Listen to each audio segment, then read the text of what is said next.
लालची नंद की शादी। कहानी एक ऐसे परिवार की है जहां विमला अपने पति सुरेश और बेटे सोनू और बेटी पारुल के साथ रहती थी। विमला अपनी बेटी से बहुत प्यार करती थी। अरे क्या माँ, सारा दिन घर के अंदर ही रहती हो, जरा बाहर निकल कर देखो तो औरतें कितनी स्मार्ट हैं। अरे बेटा, मैं बाहर जाऊंगी तो घर का काम कैसे होगा? माँ, घर में काम करने के लिए नौकरानी रख लो ना। और हाँ, पापा से पैसे लेकर पार्लर में चलते हैं, वहाँ आपका मेकओवर कराती हूँ। अरे बेटा, लेकिन पैसे क्यों बर्बाद करना? कल को सोनू को आगे की पढ़ाई के लिए और तेरी शादी के लिए भी तो पैसे लगेंगे ना। माँ, क्यों इतना सोचती हो आप सबके बारे में? जब सब अपने लिए ही जीते हैं तो तुम क्यों पीछे रहो? और अब पापा को ही देख लो ना। अरे क्या देखूं बेटा? देखिए माँ, पापा भी तो कहते हैं ना कि तुम ठीक से रहा करो। चलो ना, शॉपिंग करने चलते हैं। मुझे कुछ नहीं सुनना है, चलो बस। बेटी माँ को शॉपिंग के लिए ले जाती है, लेकिन ज्यादा सामान खुद के लिए खरीद लेती है।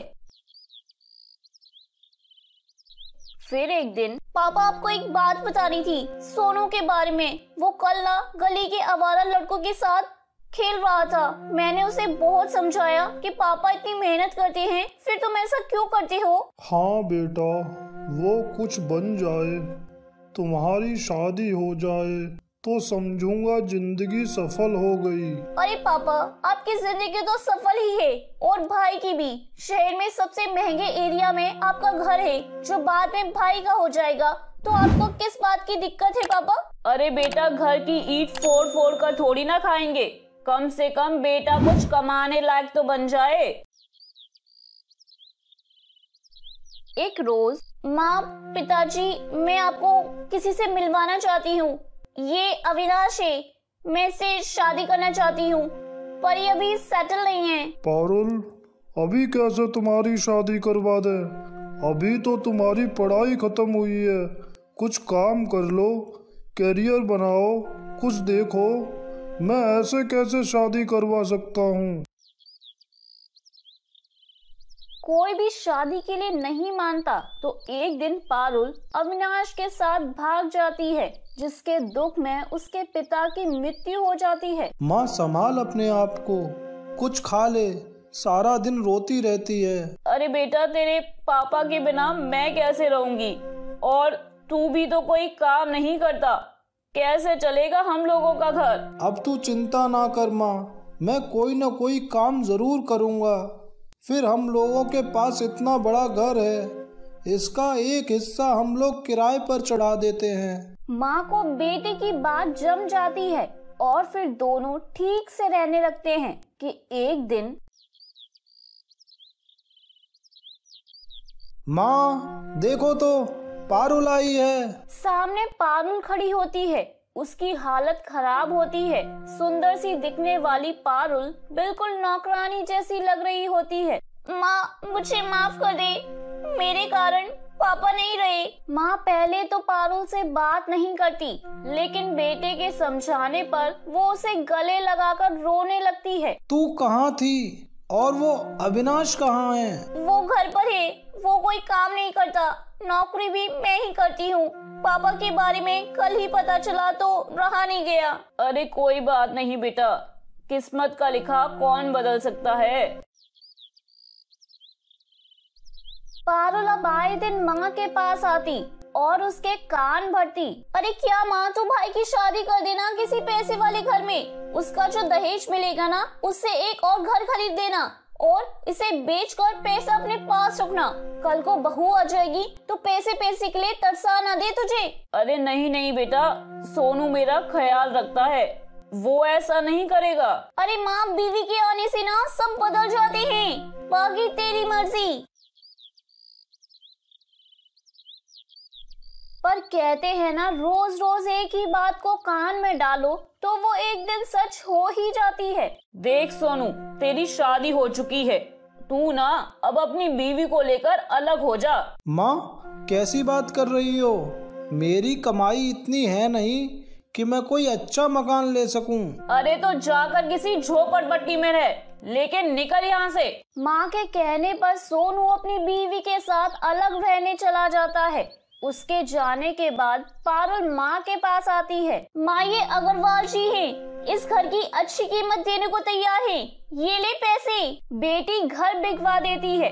घर बिक जाने के बाद, अरे कल इस घर को खाली करना है, लेकिन सोच रही हूँ कि मैं जाऊंगी कहाँ। अरे कहाँ क्या मतलब होता है माँ? मेरे साथ, मेरे घर, वो भी तो तेरा ही घर है ना। और फिर पारुल माँ को लेकर घर आ जाती है।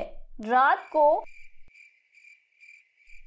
अविनाश, अब तो हम लोगों के अच्छे दिन शुरू हो जाएंगे। माँ के पास ना बहुत सारा पैसा है, हम रोज अपने सारे शौक पूरे करेंगे। अगले रोज माँ वो किराए के मकान का किराया देना ना बहुत मुश्किल हो जाता है।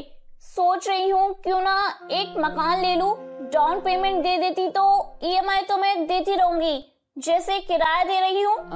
हाँ, ले ले बेटा, अब जो भी है तुम लोगों का ही तो है। वैसे मैं ना कुछ दिन के लिए सोनू के पास जाने की सोच रही थी, बहुत याद आती है उसकी। क्या माँ पागल हो गई हो? लाचार बना देंगे वो लोग तुम्हें, भिखारी की तरह रास्ते पर छोड़ देंगे। नहीं माँ, नहीं, तू नहीं जाएगी वहाँ। पारुल माँ को सोनू के यहाँ जाने ही नहीं देती और किसी न किसी बहाने उससे पैसे लेती रहती है। माँ, वो कार खरीदनी है, जरा पैसे मिल जाते तो। अरे बेटा, अब तो सारे पैसे खत्म हो गए हैं, बस थोड़े से पैसे हैं, वो तो मेरे पास रहने चाहिए ना। अरे तो मैं हूँ ना माँ, तेरे रहने खाने पीने सबका जिम्मा तो मैंने ही ले रखा है, अब उसी का बिल समझकर दे देना पैसे माँ। माँ सारे पैसे पारुल को देकर खाली हो जाती है। फिर एक रोज, अरे माँ क्या हो गया? आज सोकर भी नहीं उठी, नाश्ता भी नहीं बनाया और इतनी खांसी क्यों हो रही है तुझे? अरे पता नहीं बेटा, कल तो खांसी में ना खून भी आ रहा था, डॉक्टर को दिखा देना जरा। खून? माँ, मुंह में से खून आना सही नहीं है। मैं एक काम करती हूँ, अविनाश से बात करती हूँ।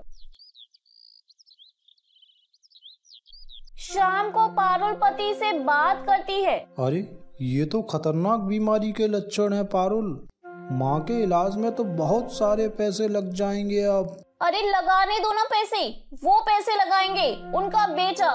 मैं कल ही ना माँ को भाई के पास छोड़कर आऊंगी। अगले दिन, माँ तुझे सोनू की याद आ रही थी ना? चल ना, मैं तुझे लेकर चलती हूँ। हाँ बेटा, पता नहीं जिंदगी कितनी है, कुछ दिन उसके पास भी रह लूंगी। बेटी माँ को लेकर भाई के पास जाती है, लेकिन वहाँ पर भाभी कहती है, अरे वाह दीदी वाह, जब माँ के पास पैसे थे तो आपने उन्हें अपने पास रखा, घर बिकवा दिया और सारे पैसे ले लिए। पता है मुझे कैसी हालत थी जब आपने भागकर शादी की थी। अब माँ को हम लोगों के पास छोड़कर जा रही हो। अरे जाइए यहाँ से और इन्हें भी लेकर जाइए। तभी वहाँ सोनू आ जाता है। अरे माँ कैसी हो? मैं रूही की तरफ से आपसे माफी मांगता हूँ। आओ आओ ना, आओ अंदर आओ पारुल। देख भाई, माँ की तबीयत ठीक नहीं है, इसको ना अच्छे से डॉक्टर के पास लेकर जाना। और हाँ, माँ को कुछ होना नहीं चाहिए, मेरी नजर रहेगी तुझ पर। हाँ? अरे वाह जी वाह, आप नजर रखेंगी, इतनी चिंता है तो साथ ले जाओ ना। तभी सोनू रूही को जोर से डांटता है। ये माँ है मेरी, तुम्हारी हिम्मत कैसे हुई माँ और बहन से ऐसे बात करने की? माँ की आंखों से पानी आ जाता है। अरे जिस लड़की ने अपने आगे अपने पिता की इज्जत को भी नहीं रखा और चालाकी से अपना मायका खत्म करने की कोशिश करी, ऐसी लड़की के कारण मैंने अपना इतना अच्छा बेटा छोड़ दिया। मुझे माफ कर दे बेटा। तो मेरे प्यारे दोस्तों, कैसी लगी आपको मेरी ये कहानी? मुझे कमेंट करके जरूर बताएं और अपने दोस्तों के साथ शेयर करें। अगर आपने मेरे चैनल को अभी तक सब्सक्राइब नहीं किया है तो नीचे वाले बेल आइकन को दबाकर सब्सक्राइब कर लें। तो मिलती हूँ मैं आप सभी से फिर एक नई कहानी के साथ। तब तक आप अपना ध्यान रखिए। बाय बाय दोस्तों।